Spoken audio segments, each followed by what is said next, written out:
Hey guys, welcome to the podcast. It's Christian Tejeda. This is Isaac Quarterman, Jacob Tuco, and we're going to be talking about a whole lot of nothing, but hopefully something to someone somewhere.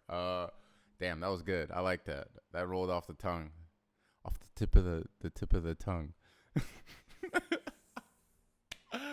So I think maybe the real question is just to like swing back over something that we didn't get in the first part is like when we playing video games.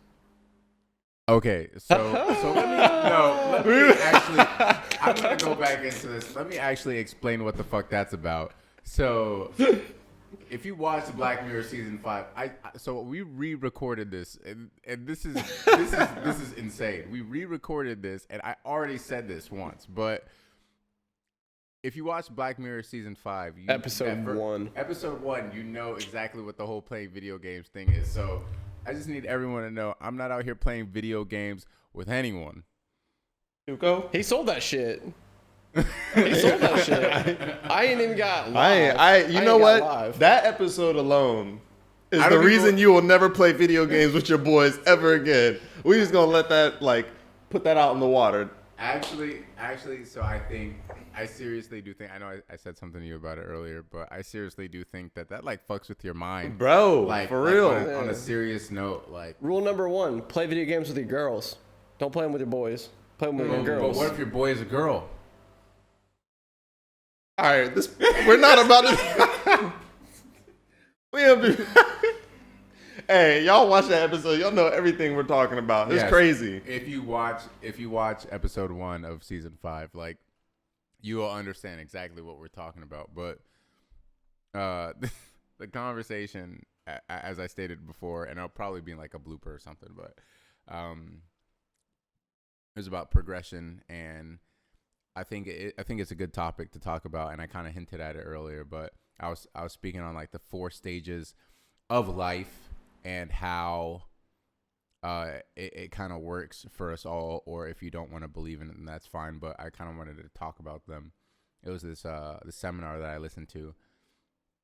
Specifically, what they talked about was the 4 stages of life, and these 4 stages are as follows, right? So the first stage, this is from birth up until you're probably mid-20s, high school.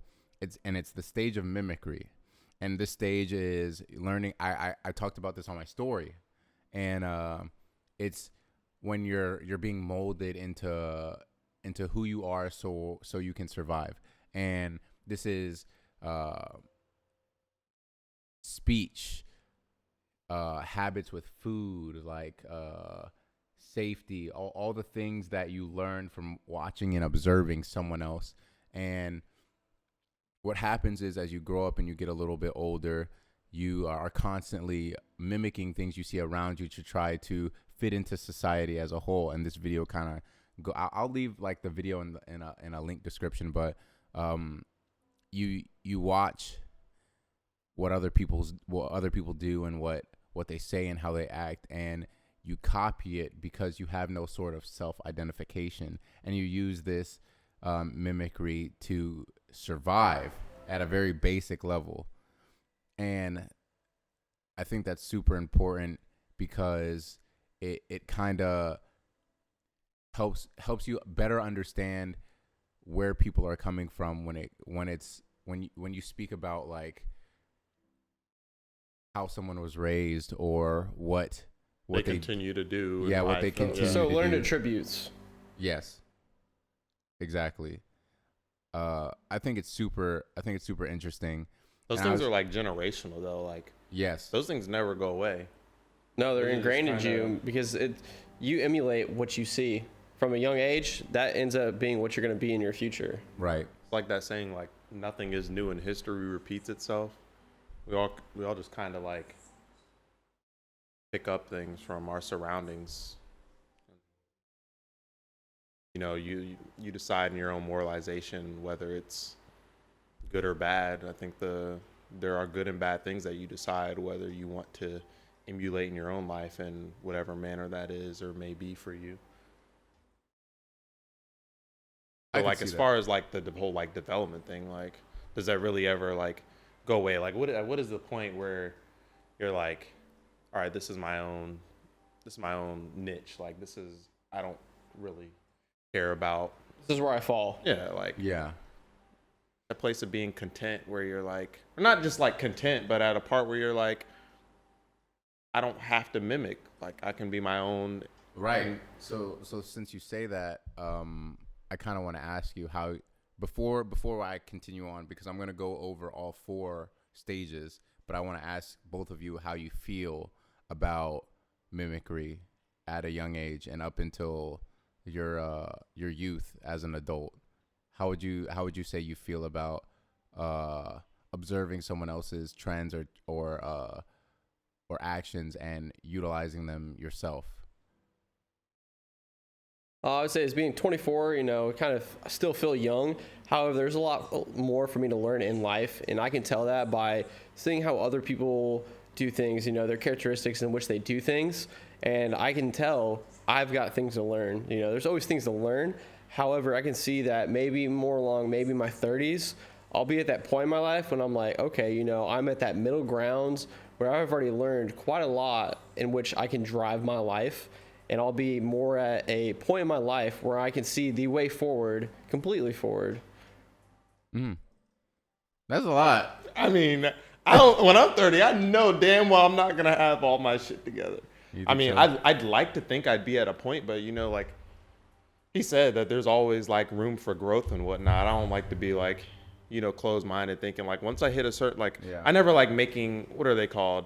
What do we used to talk about that shit all the time. Absolutes. Absolutes, yes. Making absolutes for yourself. Like, oh, that'll never be me. Or like, oh, once I hit this, I won't have to do that anymore. Or once I hit this age, no one can tell me shit anymore. Like, I don't like living my life like that, Like, right. I think there's always room for like growth, and the mimicry or whatever, like, assist in my development. I mean, I'm gonna do it. I think mimicry is a whole part of human survival.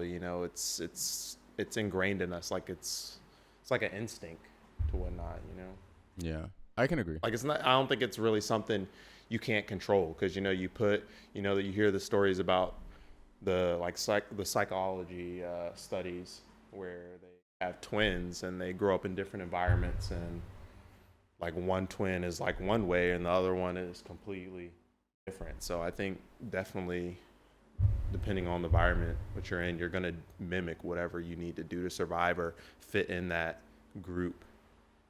I could agree. I think for me, I would say the whole mimicry thing is definitely a foundation for growth, but not necessarily growth in individual sense, but growth in like the sense of, as we all said, like survivability and taking the lessons that you're forced on from your parents or from your guardian, however the fuck you want to equate it. Trial by error. Yeah, just trial by error. And this comes from outsourcing and all these other different factors. But I want to say it's a much more external thing. Like mimicry is much more external than it is internal. And for me, I think that's kind of how I see it. But then everyone like was already hinting at like the second phase of life, and like you didn't say it, but the second phase of life is self-identification, and self-identification only occurs in the instance in which you separate yourself from mimicry. And so I think I experienced this in high school, kind of leading into joining the military, where like you're forced to kind of figure out if you want to branch away from what you know and what you understand and do something more, do something different. And it becomes so much more about self-discovery. And there's all these different factors that play into your self-identification. And that's the lack of satisfying others, the lack of attention, and all these things that drive you towards self-reflection. And I think that you're talking about like at a point where you reach like an internal peace with who you are. No, because that's where you start talking about a different phase of life, and self-discovery, self-identification. Sorry, go ahead. No, you're good. You're good. Like, is it based on like something that, you know, society deemed you like, oh, that's your identity, like, oh, this is who you are as a person, or are you talking more like, this is how I see myself? This is how I see myself. This is how I see myself. Like, we talk about the mimicry, right? So you start to see all these different things in your social atmosphere. You start to pick up on them like, oh, I want to be like that. Oh, I want to do that. I want to be that. And when you get into self-identification, you start to add all these attributes together, and you start to position yourself in your life to go down that route. And so when you self-identify, you start to, okay, this is what I've done, and now I'm going to forge my own life. You know, this is what this person might be, but this is what I'm going to do. Well, how often would you two say that what you think of yourself is truly how you are? I wouldn't say that that's a vague question, but I think that depending on how constantly you reflect internally. Like, what makes that true? What makes who you say you are true or valid or important? So internally speaking, you know, I'm always self-adapting to what's going on. Like, as I already pointed out earlier, you know, I'm 24. I have more to learn in life. You know, probably more so in my 30s, I'll get into that self-actualization point in which, oh yeah, I'm completely going down the route in which I would like to. However, at the moment, I am still picking up on this thing. So I would say 50% of the time, so half. Yeah, I see what you're saying. So You can have multiple identities though as well. So right. Well, and here's where I start thinking about like accountability and like the understanding of separating society from self. And I think those can be kind of construed, if that's the right terminology. Yeah, I get but it. if you can't separate and find that fine line between yourself and what society thinks that you should be as an individual, like, you get kind of lost. And I think more specifically that there are like indicators to a person, and I don't want to speak on like keeping it real or being 100% with people. I'm saying solely that there are indicators to a person who has obviously like just invested their time in being wholesome and whole-hum with their intentions. And you can, like, there's certain conversations that just people won't have. And a lot of this actually happens in like self-identification. A lot of the reflection, a lot of the opening up and the honesty comes out of kind of reflecting on who you are and what you think and how you feel as a person and where you're coming from. And I don't think that a person who is like a liar or a person who's dishonest or has weird intentions can have these conversations. And there becomes a point where you can't lie. You know what I mean? Like you can lie about almost anything, and there's obviously fallacies to like a fucking multitude of shit, but there are also portions in that where it's evident. Like, there are certain things you can't lie about because certain people don't have those conversations. Like, people don't talk about certain things for a reason. You can't just walk up on someone and be like, "Hey, dude, like, are you straight? Like, how are you feeling? Like, what's going on with you internally?" Like, and then that dialogue, like, what's the dialogue that follows that? You know what I mean? Like, what is that person saying about themselves? What is that person saying about the situations and the things around them? Like, yeah, like, what are they actually going through? Like, you can only fake that to a certain degree. And to a certain degree, you can't even lie to yourself. Exactly. You know, so you can lie to the person right in front of you, but internally, you're already like, you know, I already went past that, the point of no return. You're already lying to yourself. You know, why should you not delve into that with the person that, you know, you're involved with in that conversation? That also goes into like with being comfortable with that individual and transparency. I mean, yeah, like I think you get to a point in your life, like in regards to that progression thing, where you're just like, you just don't care, like not in this like aspect, like you don't care that you're like lying or whatever, but like the fact you don't feel the need to lie. Like, it's just a matter of like It Being doesn't matter content. what that person is. You're comfortable, like with that. You're comfortable in yourself and like who you are as a person. That there's just no point to it, you know. I think that's another key part of like that the whole developmental your development discussion.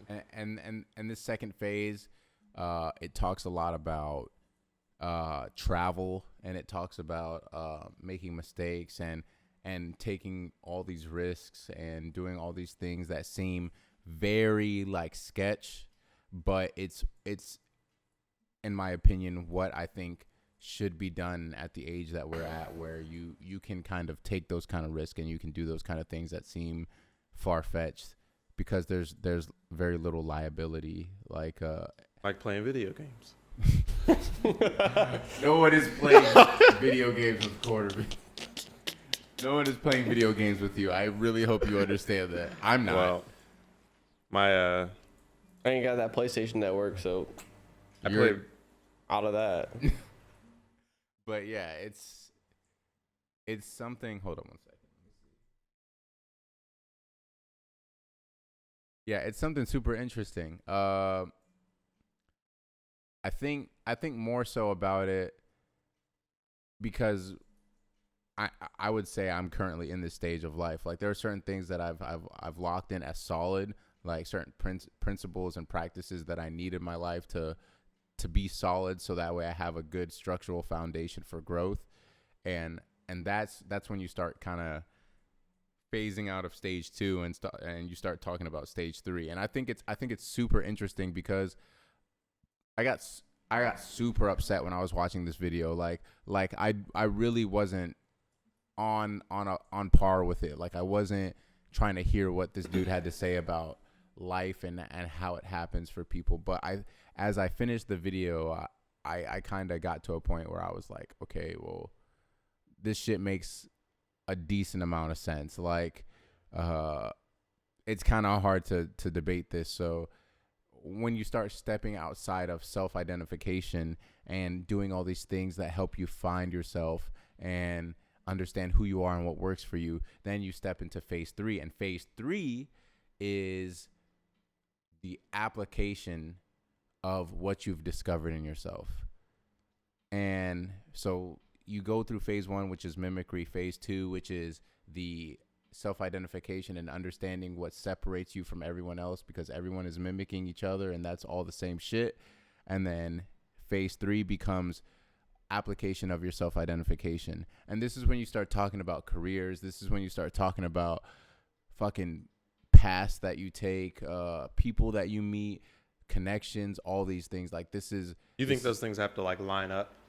Like true actualization, you know, it's like the point in which, you know, you get from developing your life into this is life, and right. Whether this might be the route in which I'm going to go through life, this is where I am right now.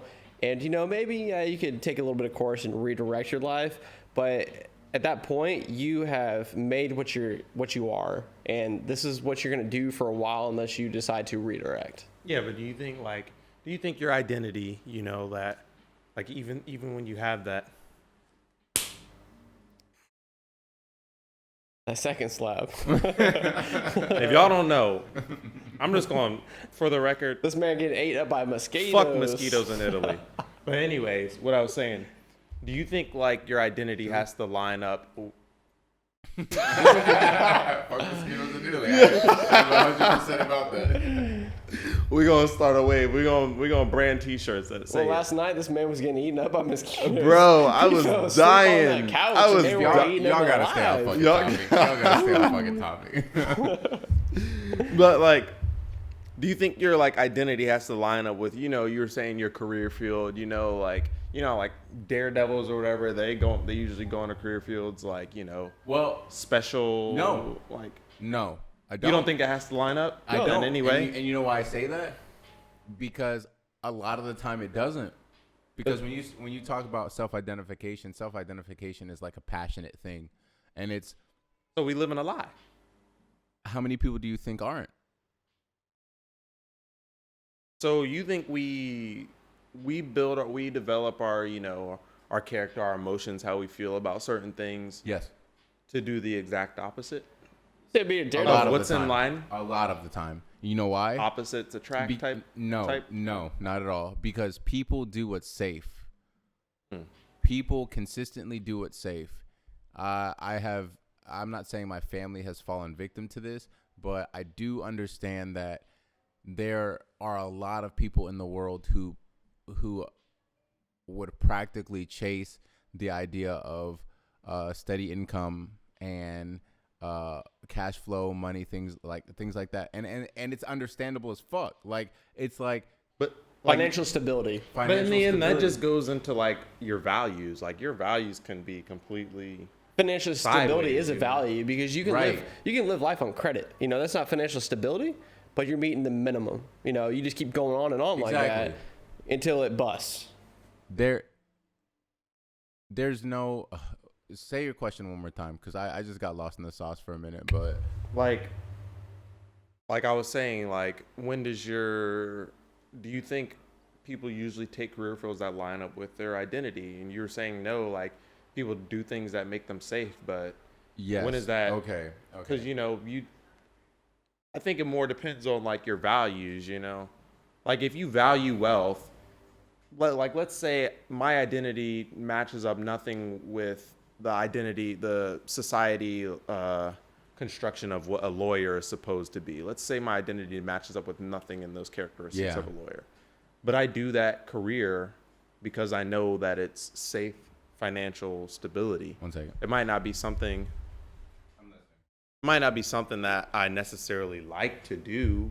Right. You say values, and I think of interests, you know. Well, you say being like a daredevil, like a job, you know, that it has a very high value. It's like high danger environment, right?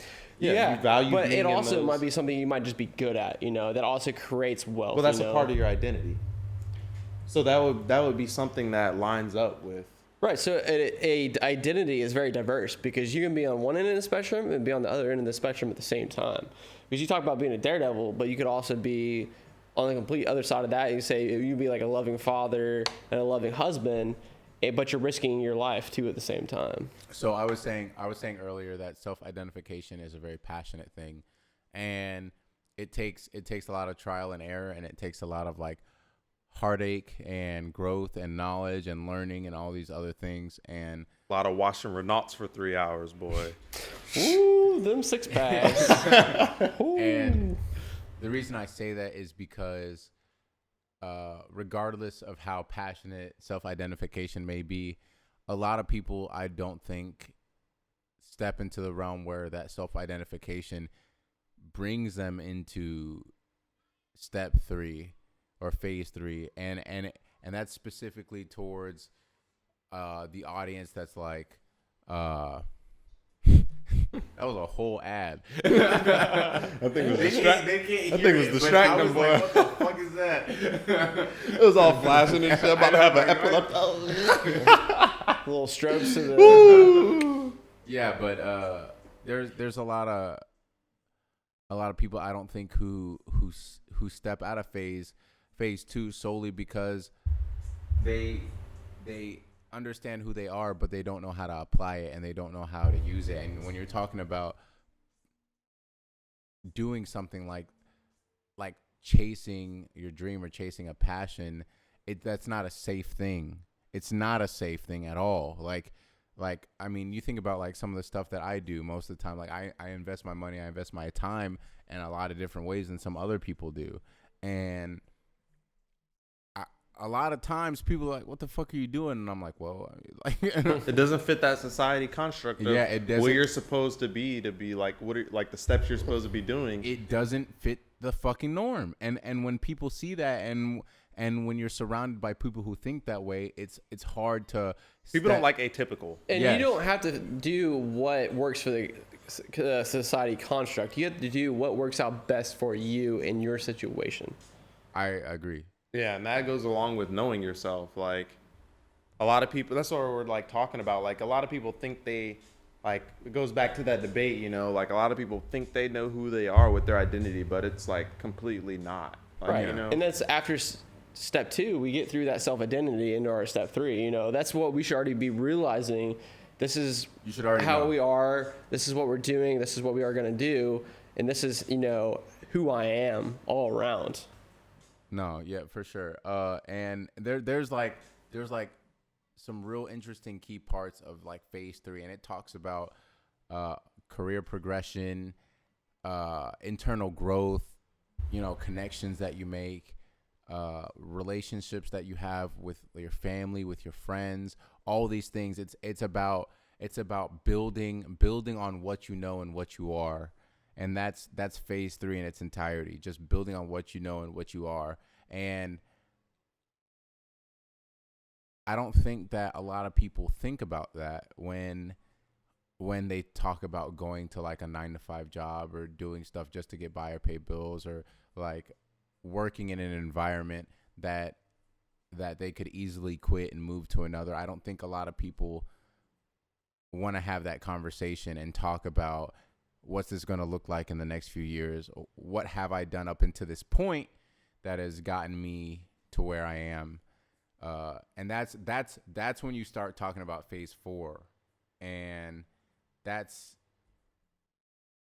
something entirely different. So my question then would be, if both of you are in a position where you feel like you've opted out of phase 2 and you're moving towards, okay, this is a career, this is something I want, how do you think that's going to play into the rest of your life? At that point, you have to look at what you want to do in life and what you're able to do in life. You have to be able to say, hey, this is what I want to do, and based off the constraints of what I currently do as my job, or this is what my, like I say, social network is and whatnot. You have to. I'm listening to you 100%. I just hate looking at him. You start twitching your eyes like Mr. Head Ass over there. You have to look at life and be able to do what you're constrained to do. You can't do anything that's like, up above that unless you create that ability. So you think there's wait. Whoa. I don't think in life you create your own limitation. I think there's some points in life where there's limitations where they're just out of your control. Like getting cancer, or having a family member that gets cancer. Right. Like you may have this ideal life of where you're supposed to get, but that's just not how that's just not how life works, Like you get hit with the curveballs, you get get that. Why do you keep clapping? I like clapping, bro. It's happiness, bro. You get into those external factors, and that's where you get into resolution, right? That's drinking where you a little bit too where much. Life goes down, right? That's where life kind of just, is kind of down. Yeah. It's kind of like a downslope. That's external factors. You can't really control them, and sometimes you can help them, but you can't really control anything. Regardless, they're gonna happen. And it is part of life. Yeah, no, I think what you were saying, Corner, It's all about sacrificing. There's a point where certain things are out of your control, but when I think with that there's like a trickling effect. So you start at this point, and this series of events kicks off this anomaly in your life. You see he was like, hey. He was getting he was catching them carbon dioxide waves, boy. And But, then mosquitoes coming back for this retribution. This anomaly kicks off in your life, and you kind of have to make a choice as to whether or not it's going to have a rippling effect for you, and this approach. This turns into a multitude of things that eventually do become out of your control. But if you're not wise enough in that initiation, in that start of these events, to kind of counteract, those circumstances, then you eventually do fall victim to fucking Murphy's Law, and anything that will happen fucking can happen, and you end up getting fucked because you weren't diligent in the initiation of whatever the fuck it was. And I know that sounds like really fucking vague, but it's like but really, that's some real shit. Like, How do if you don't act initially, it becomes something you can't fucking control, and then people fall victim to the whole, okay, well, that was never in my control in the first place. That was my fridge. I was like, someone's in the other side of the apartment. Bro, for real. Ooh, It's like, Mr. Burglar. sounds like that. Sounds like the. How do we pregame? How do we mitigate these effects? Wait, I am all Yeah, lost. I got two We're different- talking about the fridge. I'm sitting here thinking it sounds like that the icon drop where you move a folder to the recycling bin. The Doom. That Bluetooth speaker. Ba-doom. So this is interesting because it brings me to stage 4. control. Wait. I got something to say about control. Okay. So like, we're talking about things that are external, internal locus of control and whatnot, and like, what do you guys just think about that in general? Just on some Control? like free thought about control, Like having control over what? like yourself. Like, is there, bro? In all honesty, I'm just I'm on some free thinking shit right now. Just trying to populate. So you're talking about control, and on what I think about stability. You know, when I'm making decisions, how am I able to make these decisions? You know, what is driving me to make these decisions? Am I able to make this decision, or do I go on the opposite end of that decision? You know, what is the stability in me making that decision? You know, stability of control. You know. How do you guys feel about people that try to control you, or like you trying to control situations involving others?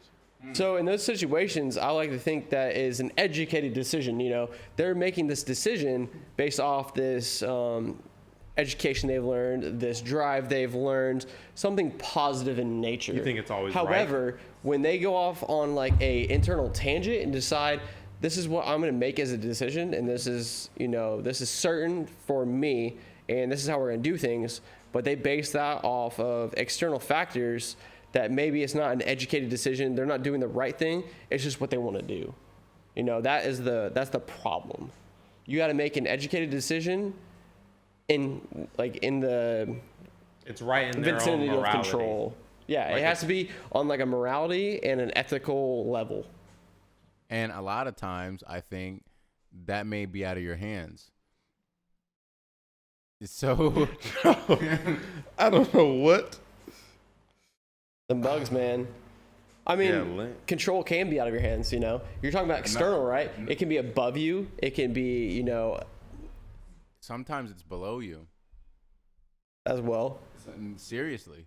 Like something just eating away at you that's like so minute. You mean like something that's yes, not insignificant? Like something that's insignificant? Like you were saying earlier, like some shit you just can't you can't control it. Like it's out of your fucking hands. And that's just the reality of the way some things are. Like you have to learn how to adapt to whatever that may be.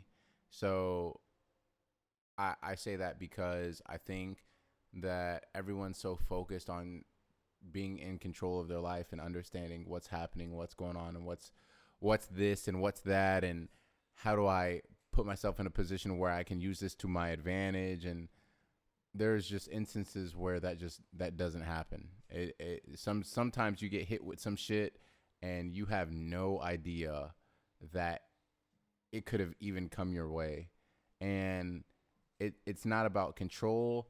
It's about handling yourself and handling that situation to the best of your abilities. And that at that point is not about manipulate, because control in essence is the manipulation of a situation or circumstance.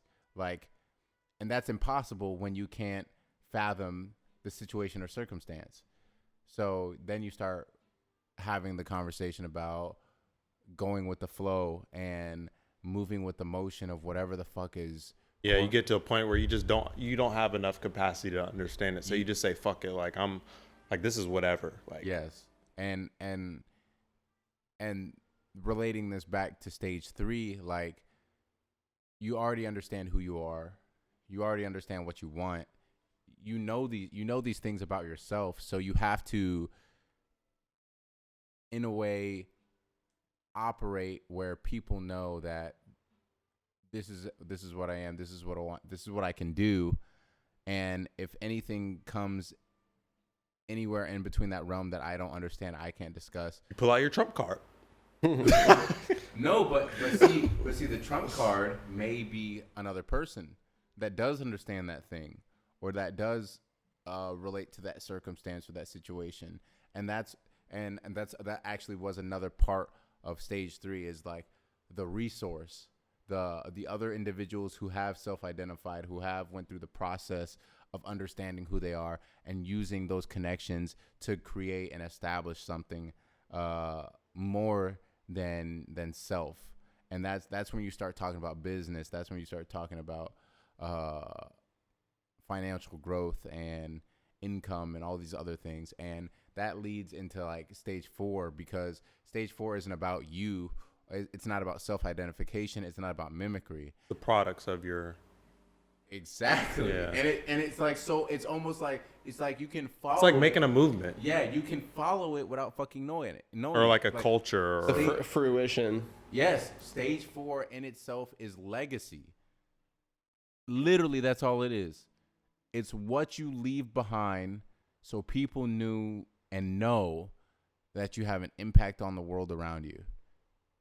And that's it.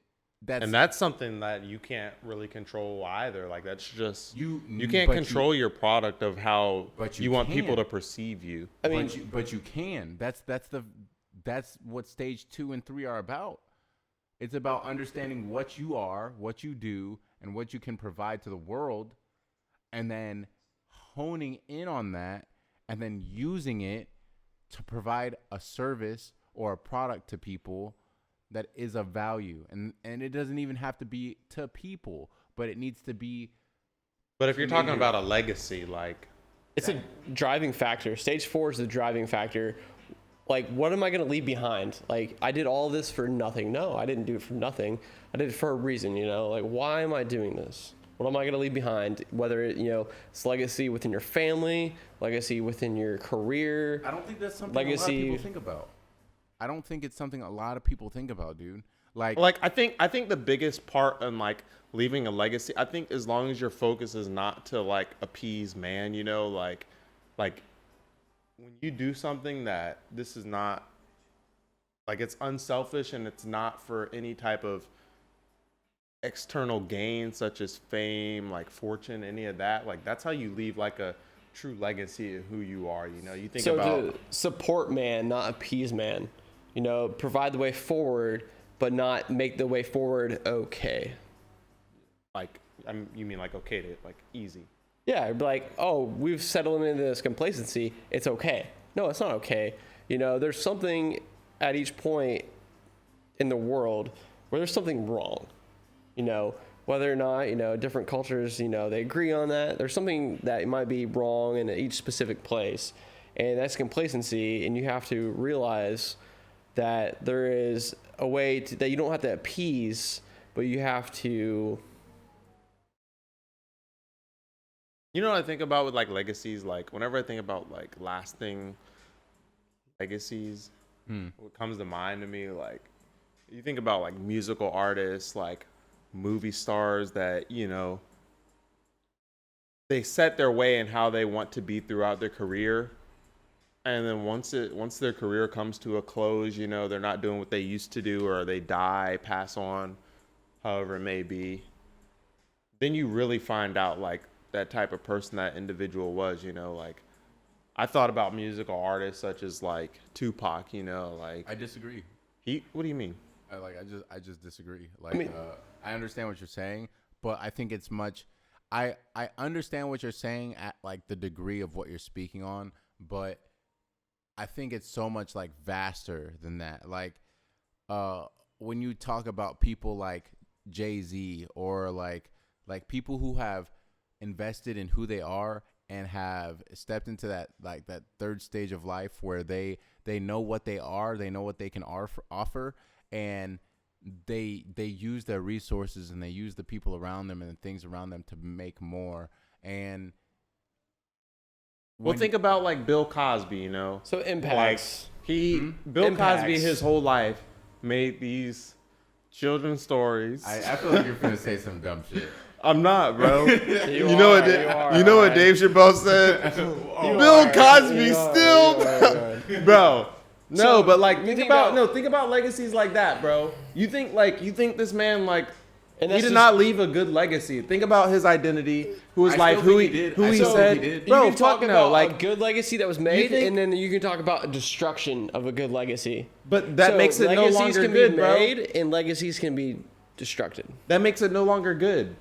Why? destroyed. But that's your Because like that's your like you go through your life like this is this man, this is who he is, this is his identity Right. based on a society, like the external view of who a person is. Because I think, in my opinion, it gets to a point where you no longer care what the external is, but the external views of what people say about you will always have some sort of psychological effect on how you do things, how you make processes. Right. And so let's talk about, like, for instance, Bill Cosby. He grew up, this famous star that had a lot of influence on kids with the Cosby Show and whatnot. He's a comedian. He was a Yes. funny guy. But look at like all the stuff that he did in the later part of his life that just like ruined his legacy. And whenever you talk about Bill Cosby from now on, you always think about what he did in the later end of his life. You never think about the years of the positivity that he had, like, and that's a part of his legacy, but it's not you don't think about the good parts. You think about all the negative things, but then also think about like, rappers like Tupac. I'm not like he had no intention of, he wasn't trying to like make music to be famous. He was just talking about like real world issues, and a lot of people fucked with him for that, and that was like his legacy. They even made like a course on him, Pacology, that was centered around his philosophies and his views on life. So like, and at surface value, thinking about Tupac, if you like not to like bring up prejudices and stuff, but you listen to his music, like you think it's talking about something crazy, because society has these like preconformed conceptions of what they think about rap and the images and whatnot. And you think it's like some bad dude, but no, like he was like legit talking about some real shit that like people needed to listen up on, and it changed a lot of things in the world. But with Tupac, we bridge upon external factors, right? And a detonation has to deal with the external atmosphere of that individual. But with Cosby, is more of a self-detonation and internal factors that have created a detonation within that, legacy, right? Tupac, he's bridging along all these topics, right? He's trying to change something, and outside of that, all the external atmospherical factors are, that's the problem in that situation. But think about his identity, though. Like, we always, like, we're trying to, like, wrap it in background identity, What I'm saying is, like, society's viewing his identity of, there's two different sets of people, Like, a lot of people, or some people don't view, like, the rap image, the rap life as something, positive. But, he really he left positive influence, a positive legacy, But you think about like people like Bill Cosby, like comedians are supposed to be like, happy-go-lucky, like a good thing, and they just like a try based on their actions and whatnot. And both of them, like, I'm not saying they're perfect, but we're talking about, you're like saying you disagree with the whole.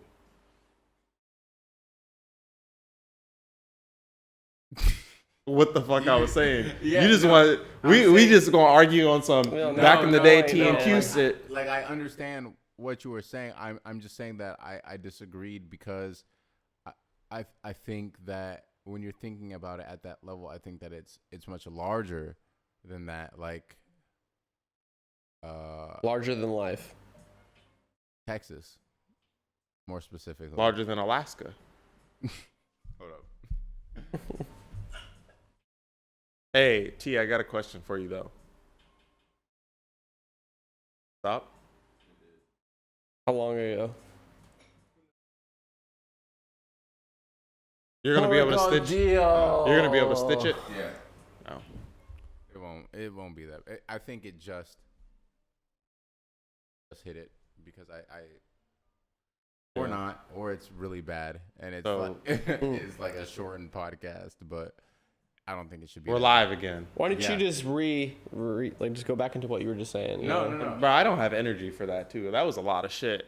And the fact that it got, I mean, it was a lot. Oh man, it'll that'll come be up, in the editing phase. it'll come up again, regardless. Well, T's over here talking about fucking Texas and Alaska and shit. So. No. One of you Well, said I got a Texas, the other question one said though. Alaska, If so- YES spells yes, what does EYES spell? eyes. Fuck you, Tuco. EYES. Yeah. It spells eyes.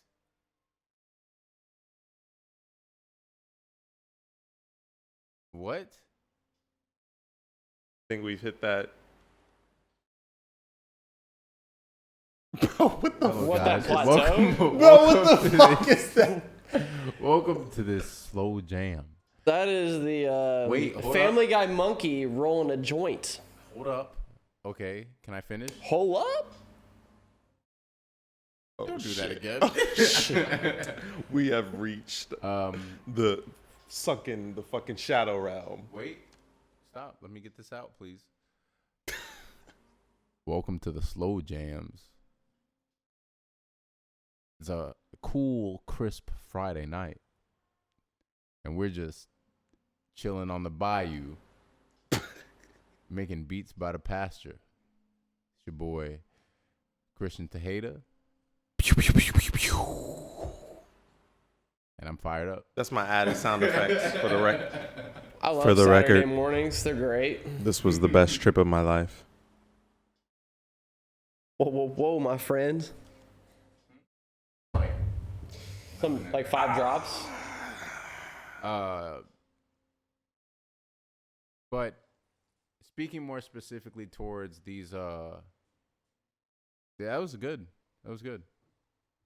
Speaking more specifically towards those 4 phases, though, I think it's just kind of important to hear them. I definitely do plan to leave like that video link in the description of this video, just so people and I think you should hear it too, because it was much more descriptive than like how I'm expressing it, but still like the basis is there, and like I think that leading up till the 4th stage, like legacy, super fucking important, like hands down. You have to get through stage 2 and stage 3, and more importantly stage 1, because if you can never step out of that initial place where you don't know who you are, you don't know what you want, you're kind of just fucking lost. And imagine being like 25, 26 years old, Like, what the fuck? and you're just still a copycat. You're still fucking not yourself. Like, that shit, I would imagine that'd be a hard way to fucking live life. And you have to get to a point where you can kind of say, okay, I want to do this for me, and I want to be more than what I am now, so that way I can build something that makes me happy, and I can turn that into something that makes the people after me happy. And And then it goes into your ambition. Like, what are Yes. you doing it for? yeah, I think most things, like, leaving your legacy or whatnot, like, I think to go along the lines of ultimately, like, what makes you It drives ambition. what makes you happy, like, fuck what other, it's like getting to that point where you're like, you don't care what, other people think. right. So I think that's like, The biggest thing. because like, think about people's drives and motives behind A lot of why the stuff they do what they do. A lot of it is selfish, in all honesty. But I think when you get to that point where you just want to be like genuine with, your content and just like your daily interactions with people, like all that other stuff, all the other, retributions and whatnot, those are just like additives. Like it has no significance to how you feel, or it does, like, getting the additives doesn't make you feel better or any worse. It's just like something that comes along with it. Like when you get to a point where you don't care for those things, I think that's the biggest part in what you leave behind. What did you do at the end of the day? Can you sleep with the fact about how you achieve something, or what you did for that day? Like, can you rest your head at night? Like, I didn't do that for any type of selfish ambition or Yeah. like it's. You just did it for the sole purpose of doing it. Yeah. And feeling And like you it don't- was the right thing to do. You don't care about necessarily about the outcomes or not the outcomes, but the emotions behind the outcomes. You talk about being genuine, right? And self-identity, right? So you get through your self-identity and you can be genuine or genuine. However, you can keep picking up on external factors, but at that point, you're starting to be some, whole new person that you drove yourself to be, that you've wanted to be, that you are going to be. And, it's not exactly like you're going to be non-genuine by, keep picking up on factors, that or characteristics that other people emulate in your local atmosphere, your society that you're picking up on. However, it's just little pieces that, you might, pick up on, you might adjust those to your own self. Yeah, I could see that. And I could see why characteristics could definitely be like a definitive factor. It's so interesting, the whole conversation about these four phases. Like, this is just me like hitting the surface of it and kind of trying to understand what it means and where it's coming from and all these other things. But